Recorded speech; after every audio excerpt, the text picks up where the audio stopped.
over to Selton Garage here, and we got the engine support on top of the fenders here to support the engine while I going to remove the transmission. Right now I'm hooking up the bolts to support the chain down below here, and bolting a chain to the engine loop, and then the chain will hook up to this big, basically an all thread. There you see it. You see it there. So yeah, my car, I was just about a little ways from work. I was like a block away from work, and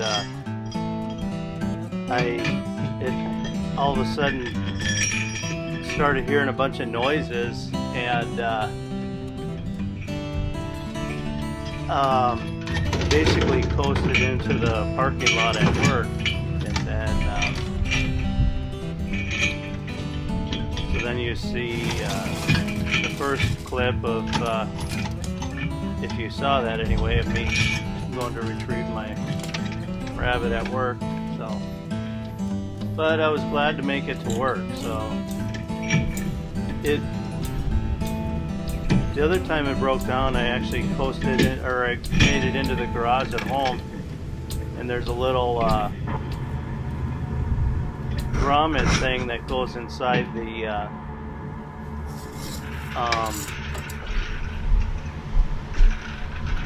there's a grommet deal that goes inside the throttle, and the throttle cable goes inside that grommet. Well, that grommet had fallen apart. It's probably a, I don't know, less than $5 deal that disintegrated over 36 years of life being in there. So luckily I haven't been on the side of the road yet. Made it to my destinations.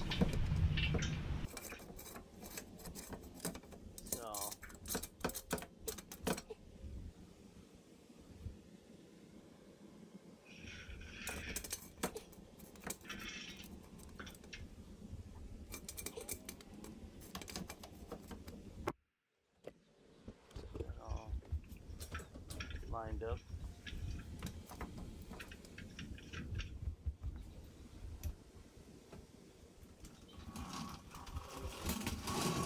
I'd like to shoot a little video clip talking a little bit about the shifting this car when you're going through the gears.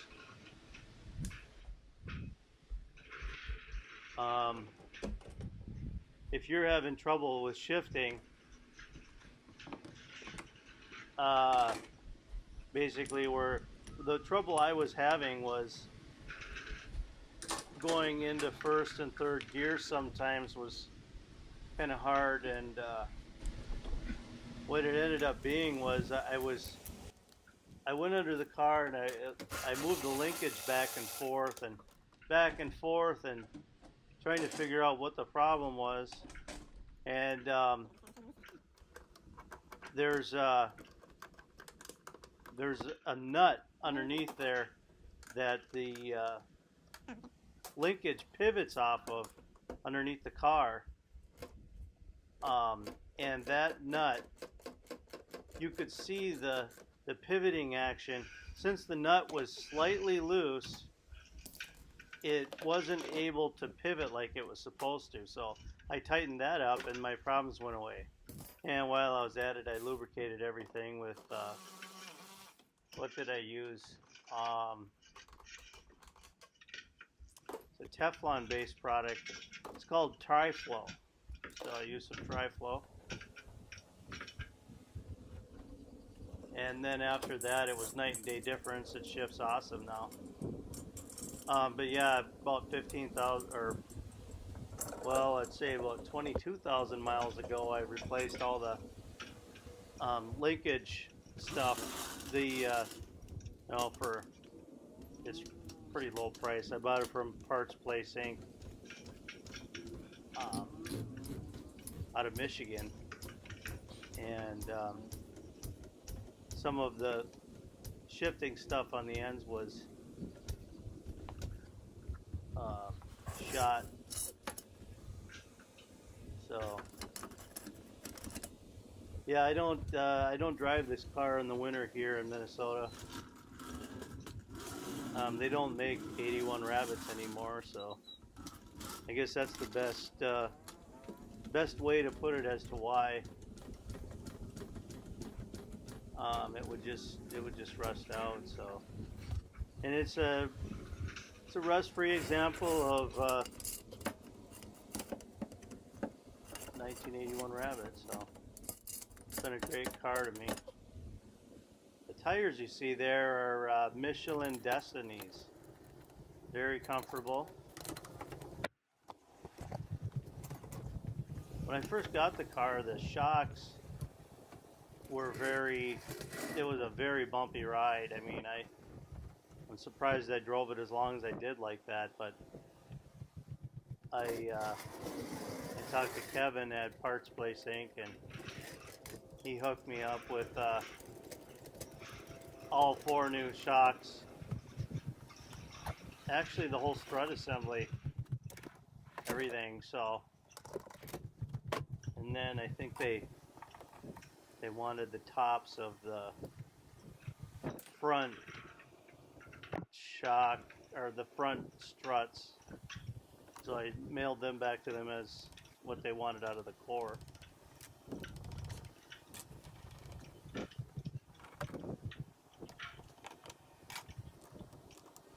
I added a front and rear drive cam on the car, 1080p.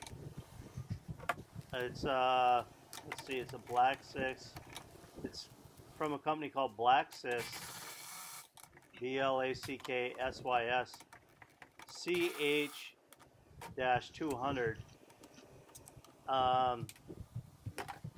Yeah, everybody else is driving crazy, so figure a little bit of, if I get into a fender bender, a little bit of video evidence can't hurt. Not to mention, if I see something interesting on the highway, kind of cool to be able to capture it and share it.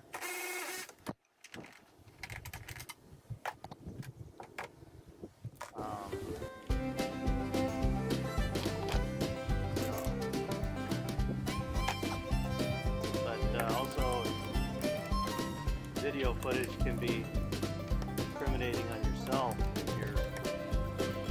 you're the one at fault.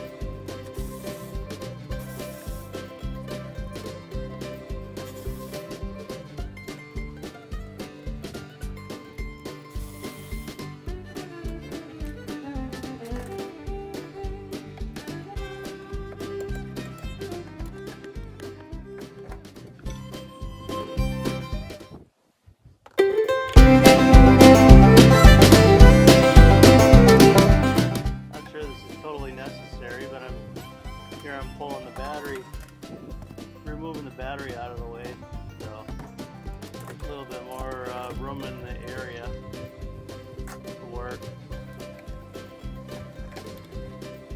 One of my first projects on the Rabbit was getting the clock to work again. I wish I'd have made a video on that.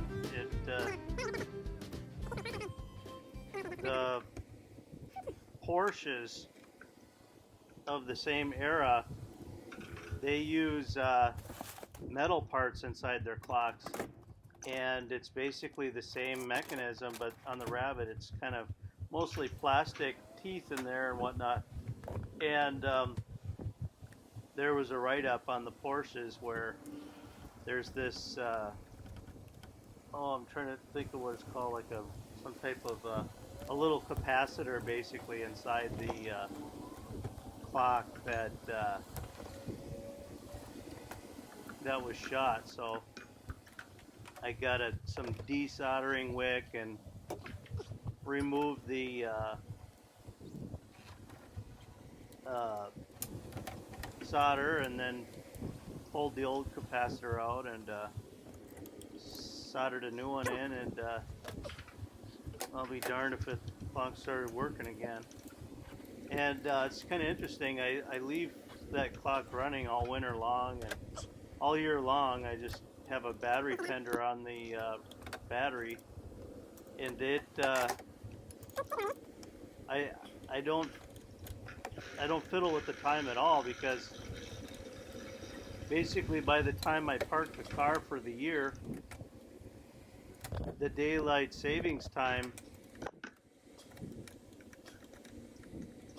you know, the time change comes and goes, so I don't have to adjust the time at all year round. So, but yeah, it's quartz movement, and it holds perfect time. And a lot of things that have digital time seem to not hold as good a time. But I mean, not that it's a big deal to adjust your clock every few months or whatever, but kind of cool that 1981 technology had a clock that holds essentially perfect time, and well, in my world it's fairly perfect. So, but pulling this transmission is fairly straightforward. It's not too bad. Just gotta unbolt, get everything out of the way, and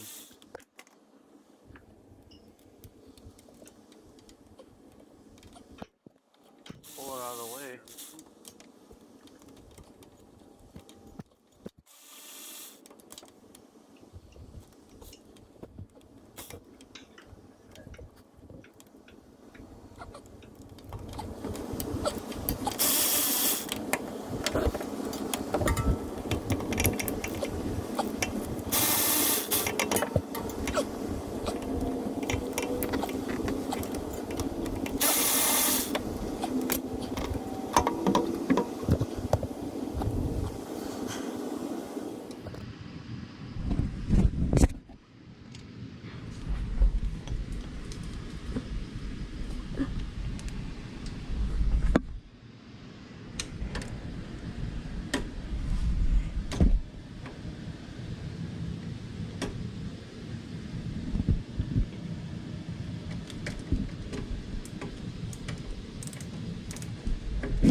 This just in. You can remove the gear from your speedometer cable.